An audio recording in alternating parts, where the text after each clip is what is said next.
time for us to change America. And that's why I'm running for president of the United States.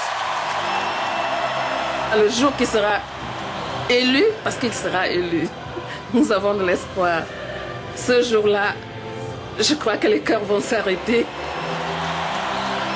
Pour moi, Obama représente les États-Unis, tout ce qu'il y a de merveilleux chez nous.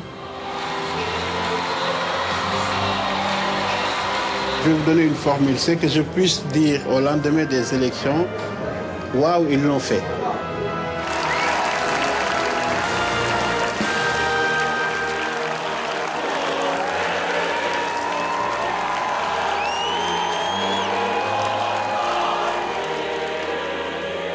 Loin des meetings américains, gare Cornavin à Genève.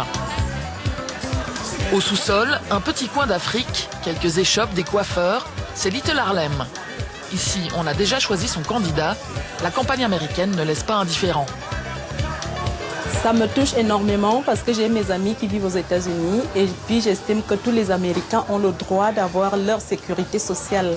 Et si Barack Obama passe, c'est-à-dire vraiment actuellement nous sommes en train de vivre le changement. Donc le changement de l'espoir en fait. Barack, comme beaucoup l'appellent familièrement, fils d'émigrés kenyans et candidat à la fonction suprême des États-Unis, l'événement trouve ici une résonance particulière. Ça rassure les immigrés qui sont en Europe aussi de savoir que oui, eux aussi s'ils font des études ou ils ont des bonnes formations, ils peuvent un jour aussi arriver à être président. On les prendra pas pour leur couleur, mais plutôt pour leur qualité. Obama le métis s'est pourtant bien gardé de se poser en candidat de la communauté noire, une bonne chose pour certains. En lui, il a plusieurs origines et que si on regarde bien le monde aujourd'hui, ce n'est ni noir ni blanc. Et Obama, il représente un peu cette société-là, qui est sans couleur. Donc on doit regarder maintenant les idées. Ça représente un peu on reviendrait au discours de Martin Luther King. I have the dream. Même rêve, autre ambiance. Dans les hauteurs de la vieille ville, l'appartement somptueux de l'avocat américain Charles Adams, établi à Genève. Début septembre, ce démocrate a organisé chez lui un repas de prestige. Alors voilà, c'est ici que ça se passait. On avait remplacé les meubles que vous voyez par 4 grandes tables de 10 convives chacune. La conversation était axée sur les thèmes politiques, mais enfin, dans une ambiance légère et très très amicale, chaleureuse même. Et je crois que George a passé, comme nous d'ailleurs, une très très bonne soirée. George, c'est George Clooney. Pour avoir l'honneur de dîner à ses côtés, une quarantaine de convives ont dépensé $10 000 chacun, le tout au bénéfice du trésor de guerre d'Obama. Anne Shelton Aaron était de la partie. Je suis une démocrate qui a toujours voté démocrate et quand Bush est passé la deuxième fois, j'étais tellement choquée, je n'arrivais pas à comprendre et je me suis rendu compte que peut-être voter ça ne suffisait pas, qu'il fallait faire plus. Au total, plus de 600 000 francs récoltés ce jour-là, qui s'ajoutent aux 460 millions de dollars engrangés par la machine démocrate depuis le début de la campagne. Et si ces expatriés mettent la main au porte-monnaie, c'est avant tout pour restaurer l'image de leur pays. L'urgence, pour moi, c'est que les États-Unis se retrouvent à nouveau dans la communauté des nations. Ils jouent un rôle constructif, un rôle de dialogue, un rôle de diplomatie, et non pas le rôle malheureusement néfaste qui a été celui des États-Unis ces 8 dernières années. Jeune, brillant, charismatique, Obama, le candidat idéal. Mais question alors, les États-Unis sont-ils prêts à élire un président noir? La population américaine d'aujourd'hui, du 21e siècle, n'est plus une population blanche, c'est une population multicolore, multiphone, venue de tous les horizons. Il s'agit d'avoir à la présidence du pays quelqu'un qui soit davantage le reflet de ce que sont les Américains d'aujourd'hui. Yes, we can, c'est possible, le slogan de Barack Obama, une conviction que l'avocat affiche en lettres majuscules sur son mur, signée par tous les convives. Moins paillettes sur le terrain, Obama a aussi ses petites mains et son comité de soutien genevois de 300 membres. Ce soir, le groupe est sur le pied de guerre et écume les bistrots. Sa présidente, Maya Samara, ne s'était jamais engagée en politique avant cette campagne, mais Obama lui redonne envie d'être fier de son pays. Je me souviens, il y a des années en arrière, quand on disait qu'on était américain, waouh, c'est super ce pays, dis-moi comment c'est génial. Et maintenant, on va surtout probablement pas le dire. Objectif de la soirée, inciter les expatriés à s'enregistrer pour voter. Chaque voix compte, alors tous les moyens sont bons. On n'hésite pas à interpeller les clients le verre à la main.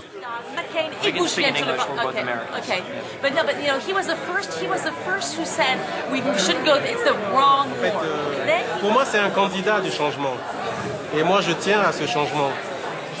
Si vous votiez pour un Américain, vous voteriez pour qui? Je pense que je voterais démocrate. Et surprise, le comité ne compte pas que des Américains. Philippe Joie, ancien conseiller d'État PDC et figure de la vie politique genevoise, s'est pris de passion pour Barack Obama. L'élection d'un Noir, c'est un événement absolument historique. On aura vu, même si le Parti démocrate rate, il aura été le premier parti à avoir le culot de faire cela. Sur le plan suisse, c'est une chose extraordinaire parce que est-ce que vous connaissez beaucoup de candidats noirs au Conseil fédéral? J'en connais pas du tout. Et puis sur le plan de la valeur symbolique et de la vérité selon laquelle l'Europe sera multiethnique ou elle ne sera pas, eh bien là, on a une terrible leçon à recevoir. Parmi les Obamaniacs les plus motivés, Serge Borret.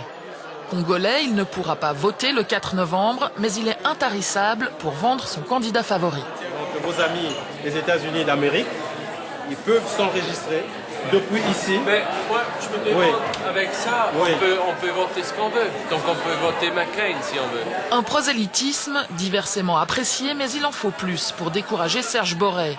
Car pour lui, l'enjeu de cette élection est de taille, un véritable espoir pour l'Afrique. Je pense que Barack Obama sera le candidat qui pourra peser de tout son poids en tant que chef d'État, en tant que président des États-Unis d'Amérique, pour lutter contre la corruption, pour lutter contre la dégradation de l'environnement en Afrique. Je pense qu'il est ce candidat-là qui favoriserait aussi un climat de paix en Afrique. Peace for the world. Murtala Mboup ne partage pas entièrement cet optimisme. Cet universitaire sénégalais, spécialiste des migrations, gère un bureau de transfert d'argent dans Little Harlem. Il y aura beaucoup de déceptions. Il ne faut pas, par exemple, que les Africains portent beaucoup d'espoir à l'avènement d'Obama à la tête de l'État, si jamais ça advenait. Parce que la réalité politique, elle est autre. Hein. Les Américains défendront d'abord leurs intérêts.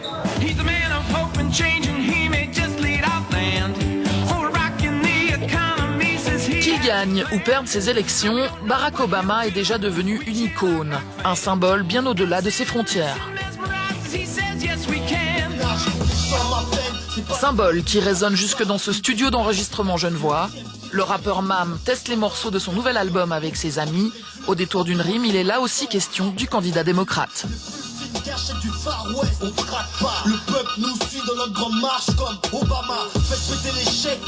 Tous les jeunes de Genève ou de Suisse savent qui c'est Obama. Donc le fait de faire la comparaison avec ce que je fais, notre ambition de réussir et avec ce que fait Obama, tout le monde va très bien savoir de quoi je parle. La réussite, l'ascension d'Obama, un exemple à suivre en Suisse. Réponse de Mam, métis lui aussi de mère suisse et de père guinéen. On ne cherche pas à avoir quelqu'un de couleur au pouvoir parce qu'on est des gens de couleur, ça veut rien dire. Pour moi, ça veut rien dire. Ça peut être un blanc qui me représente, un chinois, n'importe quoi, c'est égal vraiment pour moi par rapport à ça. Il y a pas de souci. Maintenant, je pense que c'est clair que ça créerait un enthousiasme chez les gens en général, surtout après tout ce qui s'est passé ces dernières années en Suisse. Quand même, on s'est senti un peu persécuté d'un côté. Et je pense que ça pourrait faire de toute façon que du bien. Aux quatre coins de la Suisse, le même schéma. Dans les affiches, je me sens étranger chez moi. Changer les États-Unis, changer le monde, la promesse de Barack Obama. Les Européens ont, semble-t-il, déjà fait leur choix, mais c'est bien les Américains qui auront le dernier mot le 4 novembre prochain. Je vais pouvoir changer le monde. Mon avenir me fait peur. Mon avenir me fait peur.